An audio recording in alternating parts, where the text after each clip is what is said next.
मोदी के dear friend Trump ने हमारे प्रधान सेवक को एक बार फिर से चूना लगा दिया है और मोदी को चारों खाने चित कर दिया है। नहीं समझ आया? आइए हम आपको समझाते हैं। अमेरिका और इजराइल ने ईरान पर जो हमला किया है उससे भारत के प्रधानमंत्री नरेंद्र मोदी की विदेश नीति में बड़ी हार हुई है। इजराइल और अमेरिका की विदेश नीति में नरेंद्र मोदी बहुत बुरी तरीके से फंस गए हैं। प्रधानमंत्री मोदी के इजराइल दौरे के तुरंत बाद ही ईरान पर हमला किया गया। इसके पीछे एक बहुत बड़ी रणनीति है। इजराइल के प्रधानमंत्री बेंजामिन नेतन्याहू के भारत के कई सारे दौरे रद्द हुए। कई बार कयास लगाए गए कि वो भारत यात्रा करेंगे, लेकिन उन्होंने भारत की यात्रा नहीं की। बाद में भारत के प्रधानमंत्री नरेंद्र मोदी ने वहां की यात्रा की और वहां गर्मजोशी से प्रधानमंत्री नरेंद्र मोदी का स्वागत भी किया गया। जिस तरीके से प्रधानमंत्री नरेंद्र मोदी ने इजराइल के लिए बोला, उससे इस समय विश्व स्तर पर एक संदेश गया कि भारत हर तरीके से किसी भी हाल में इजराइल के साथ खड़ा है। लेकिन असलियत यह है कि ईरान भारत का वो मित्र देश है जो काफी लंबे समय से भारत के साथ खड़ा रहा है। पाकिस्तान जैसे इस्लामिक कट्टरपंथी देश को भी नियंत्रित करने में ईरान का बहुत बड़ा हाथ रहा है।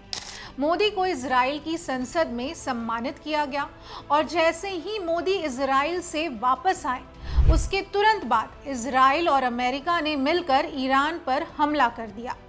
यह भारत के प्रधानमंत्री की यात्रा नहीं, बल्कि इजराइल और अमेरिका की एक सुनियोजित योजना थी जो पूरे तरीके से उनके लिए अब कारगर साबित हो रही है। इजराइल और अमेरिका के हमले में ईरान के supreme leader Ayatollah Ali Khamenei को मार दिया गया है। एक तरफ अमेरिका द्वारा इसी साल वेनेजुला पर हमला हुआ और वहां के राष्ट्रपति को अपने नियंत्रण में ले लिया गया।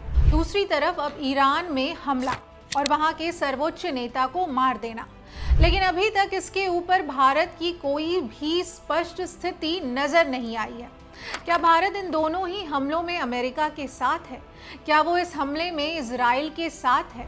इस हमले से बस थोड़े दिन पहले अगर प्रधानमंत्री नरेंद्र मोदी वहां गए और वहां पर इजराइल को अपने सबसे अच्छे दोस्तों में से एक बताया, तो दुनिया को अब एक संदेश जाएगा कि भारत इजराइल के साथ खड़ा है। यह एक सुनियोजित योजना के तहत प्लान किया गया था, वरना इजराइल के प्रधानमंत्री ने भारत का दौरा क्यों नहीं किया? क्यों भारत के प्रधानमंत्री को इजराइल जाना पड़ा? क्या केवल एक सम्मान दे देने से प्रधानमंत्री नरेंद्र मोदी अपनी राजनीति चमकाने के लिए इजराइल चले गए और यह संदेश देने की कोशिश की कि देखिए इजराइल के साथ हमारे संबंध किस प्रकार के हैं?